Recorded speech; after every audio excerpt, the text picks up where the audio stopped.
नमस्कार। कोविड-19 पर आधारित विशेष कार्यक्रम में मैं आपके साथ हिना जोशी छेत्री। लॉकडाउन के लगभग 1 महीने से ज्यादा समय बीत चुका है, जिसके सकारात्मक नतीजे सामने आ रहे हैं। लॉकडाउन की वजह से समाज के कई वर्गों को समस्याओं का सामना करना पड़ा है, लेकिन सरकार के प्रयासों से अवश्य ही लोगों की समस्याएं कम हुई हैं या खत्म हुई है। इसी संदर्भ में हम आपको सुनाते हैं उत्तराखंड के राज्यसभा सांसद अनिल बलूनी से हमारे संवाददाता राघवेश पांडे की बातचीत के कुछ अंश। अनिल बलूनी जी, आप राज्यसभा सदस्य हैं और पिछले दिनों एक बड़ी बीमारी से आप जूझे, तो उसमें आत्मविश्वास कितना कारगर रहा उस बीमारी से निकलने में, आपको स्वास्थ्य लाभ होने में? देखिए, जो कैंसर की जो बीमारी है जी, इसमें क्या है कि एक पूरा भय का माहौल रहता है जी, और इस बीमारी से आदमी का भयभीत हो जाता है जी, कि वो आधी जंग वैसे ही हार जाता है। किसी भी लड़ाई में और किसी भी बीमारी में मनोबल का बहुत बड़ा होता है, जी, स्थान है। और अगर आपका मनोबल नहीं रहेगा, आपको विश्वास नहीं रहेगा, तो आप वो लड़ाई हार जाते हैं। जी, तो इसलिए कैंसर में भी आपको पॉजिटिव रहना पड़ता है, अपनी आत्मबल को बनाए रखना पड़ता है और इस तरह से इस बीमारी से लड़ने में मदद मिलती है। तो निश्चित तौर पे जब मेरे को ये डायग्नोज हुआ तो कुछ समय के लिए जरूर मैं इंसान हूँ तो थोड़ा घबराया, लेकिन उसके पश्चात मुझे लगा कि मजबूती से ही लड़ना पड़ेगा और फिर मैंने मजबूती के साथ और पूरी आत्मबल के साथ ये लड़ाई लड़ी। जी। उस दौरान भी आप प्रदेश के विकास के लिए सतत प्रयत्नशील रहे, लोगों से लोग मिलने जाते तब भी आप प्रदेश के विकास की बात करते थे। उत्तराखंड के जो श्रोता ये सुन रहे जी, होंगे, मैं ये सिर्फ एक राजनीतिक बयान देने के लिए नहीं कह रहा हूँ। मैं मौत से बहुत नजदीक से मिलकर आया हूँ जी, और मेरे लिए बहुत ज्यादा ये चीजें मायने नहीं रखती जी, कि राजनीति और सत्ता ये सब मायने नहीं रखती है। मैं एक ईमानदारी से कह रहा हूँ कि मैं कोई ऐसा क्षण नहीं हुआ जी, जिस वक्त मैं उत्तराखंड के बारे में नहीं सोचा हूँ। जी, मैं पूरे समय उत्तराखंड में क्या होना चाहिए, किस तरीके से वहाँ का विकास का मॉडल होना चाहिए, जी, वहाँ के लोगों के दर्द, मैं कभी उससे अलग नहीं हो पाया। जी, और मेरे साथ एक विशेष परिस्थिति थी, दुखद परिस्थिति थी कि मेरे छोटे बच्चे जी, हैं और मेरी पत्नी दिल्ली में रही। बच्चों के साथ नहीं रहना था, इन्फेक्शन का खतरा था। मेरे पास अकेले में एकांत में केवल यही काम रहता था कि मैं उत्तराखंड के बारे में सोचूं, वहाँ के लोगों के दुख दर्द के बारे में सोचूं और वहाँ का कैसा विकास हो सकता है उसके बारे में सोचूं। अभी कोरोना वायरस का जब संक्रमण हुआ है, कोविड-19 को लेके लॉकडाउन शुरू हुआ, तो उत्तराखंड के जो युवा थे बड़ी संख्या में महानगरों में नौकरी के लिए गए थे। अब वो वापस अपने गांव में आ गए, हजारों की संख्या है, तो वो अपने गांव में बने रहें और गांव से पलायन रुके, इसके लिए क्या रोड मैप आप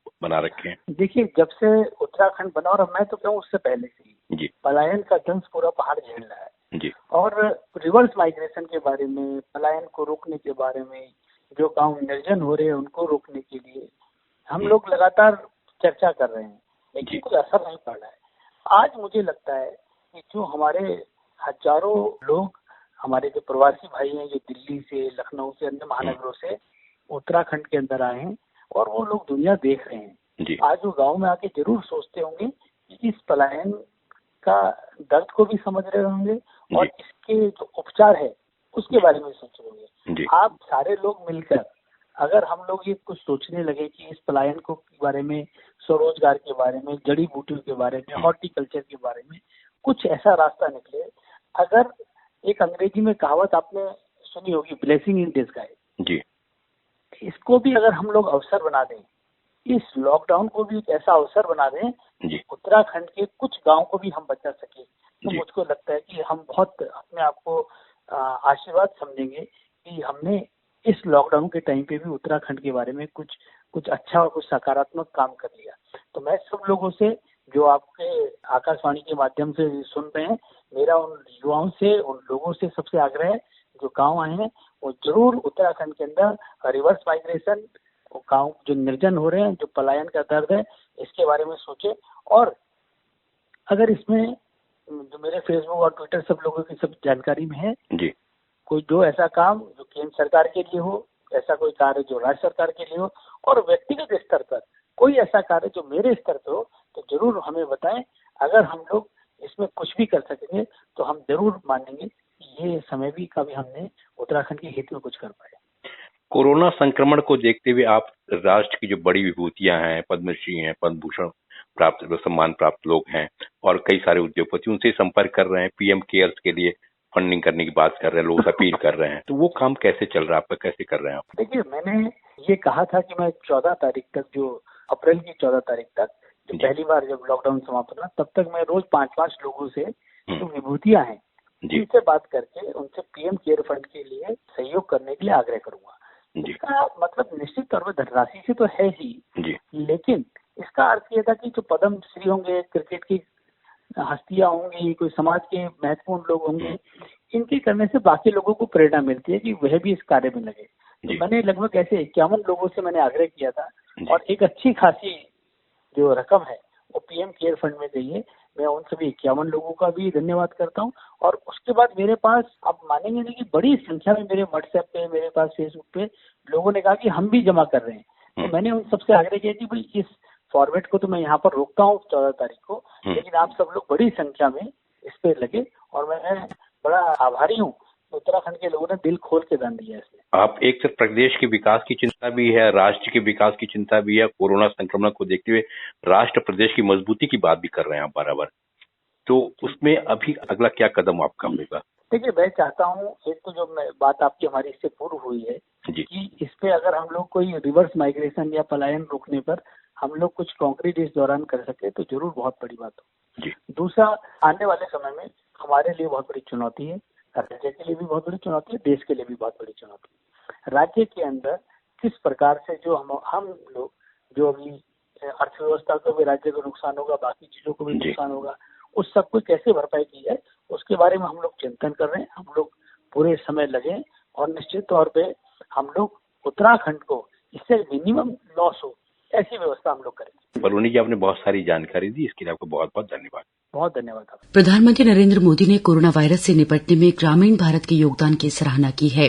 उन्होंने राष्ट्रीय पंचायत राज दिवस पर देश भर की ग्राम सरपंचों को वीडियो कॉन्फ्रेंसिंग के जरिए संबोधित किया। उन्होंने कहा कि ग्रामीण भारत का मंत्र 2 गज की देह की दूरी बहुत उपयोगी साबित हो रहा है। उन्होंने इसकी प्रशंसा करते हुए कहा कि ये लोगों को सुरक्षित दूरी बनाए रखने के लिए प्रेरित भी करता है। इस संबोधन पर तमाम पंचायत प्रतिनिधियों ने अपने विचार साझा किए।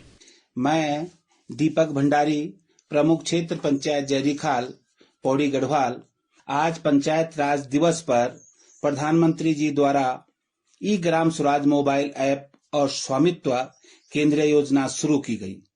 ये ऐप और योजना पंचायतों को मजबूती देगी। इस ऐप के माध्यम से अपने गांव की समग्र जानकारी गांव के नागरिक ले सकते हैं और ये देश के किसी भी कोने से अपने गांव के विकास की संपूर्ण जानकारी ले सकते हैं। इससे विकास कार्यों के अनुश्रवण में भी मदद मिलेगी और विकास कार्यों में पारदर्शिता भी आएगी। प्रधानमंत्री जी के इस कदम की हम सराहना करते हैं। मैं नीरज पांथरी, क्षेत्र पंचायत प्रमुख एकेश्वर, आज माननीय प्रधानमंत्री नरेंद्र मोदी जी ने ई ग्राम स्वराज मोबाइल ऐप और स्वामित्व केंद्रीय योजना शुरू कर पंचायतों को मजबूत करने के लिए एक नई पहल की है। पंचायत सशक्त होगी तो प्रदेश व देश भी मजबूत होगा। इस योजना और इस ऐप के शुरू होने से हम पंचायतों के विकास में एक लंबी छलांग लगा सकते हैं, क्योंकि यह विकास कार्यों के अनुश्रवण में महत्वपूर्ण योगदान करेगा।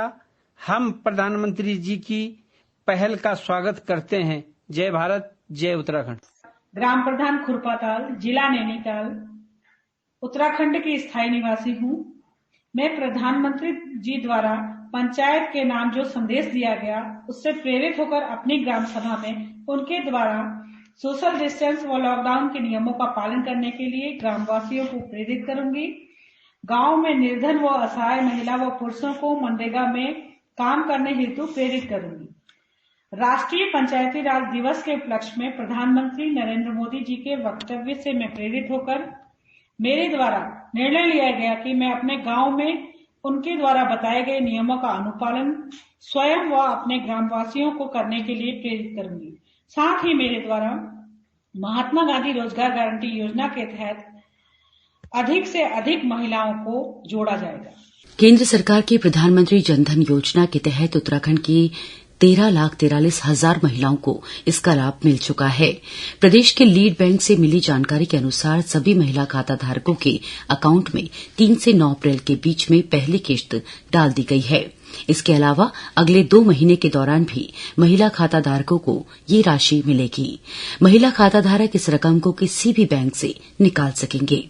इस संबंध में सभी खाता धारकों को उनके मोबाइल नंबरों पर SMS से सूचना भेज दी गई है। प्रधानमंत्री जनधन योजना के तहत गरीब महिलाओं को 500-500 रूपये की 3 किश्तों में ये सहायता दी जाएगी। चमोली जिले में प्रधानमंत्री जनधन योजना आर्थिक रूप से पिछड़े परिवारों के लिए वरदान साबित हो रही है। जिले में जनधन योजना के तहत 63,600 खाते संचालित किए जा रहे हैं। इनमें करीब 33,000 खाते महिलाओं के हैं। केंद्र सरकार ने इन सभी महिलाओं के खाते में 500 रूपये की सहायता राशि डाली है, जिनमें से 4,500 से ज्यादा महिला खाता धारकों ने बैंक से आर्थिक सहायता राशि निकाल भी ली है। जिले में 138 ग्राहक सेवा केंद्र संचालित हो रहे हैं, जिनमें नकद लेन देन हो रहा है। इसके लिए कोई भी व्यक्ति अपना आधार कार्ड और किसी भी बैंक की पासबुक और ATM कार्ड ले जाकर ग्राहक सेवा केंद्र से नकद ले सकते हैं। इससे लोगों को काफी राहत मिल रही है। मेरा नाम नीलम है। मेरे खाता यूनियन बैंक में है। जो जनधन खाता है उसमें हमारे 500 रूपये आ चुके हैं। मैं इसके लिए प्रधानमंत्री जी का बहुत बहुत कोटि आभार व्यक्त करती हूँ, जो कि हम मजदूर आदमी हैं, घर पे बैठे हैं, हमारा थोड़ा नमक तेल का वो चल जाएगा। और धन्यवाद। मेरा नाम गौरा देवी है। मैं रौली कुआर से आई हूँ और मेरा जनधन का खाता है, उसमें 500 रूपये आ रखे हैं। धन्यवाद प्रधानमंत्री मोदी जी का धन्यवाद। कोरोना महामारी को देखते हुए सरकार ने राज्य के वृद्ध, विधवा, दिव्यांग और किसान पेंशन लाभार्थियों की 3 महीने की अग्रिम पेंशन उनके बैंक खातों में डाल दी है। इस योजना से उधमसिंह नगर जिले के 10,03,163 पेंशनरों को लाभ हुआ है। सरकार ने अप्रैल, मई, जून के लिए ये पेंशन दी है। मुख्य विकास अधिकारी मयूर दीक्षित ने बताया कि जनपद के सभी लाभार्थियों को पेंशन का लाभ दे दिया गया है। देखिए, जितनी भी वृद्धावस्था पेंशन, विकलांग पेंशन जिसको दिव्यांग पेंशन कहते हैं, किसान पेंशन या विधवा पेंशन, प्रतियोगिता पेंशन, ये सबका बजट जारी किया गया है शासन के द्वारा।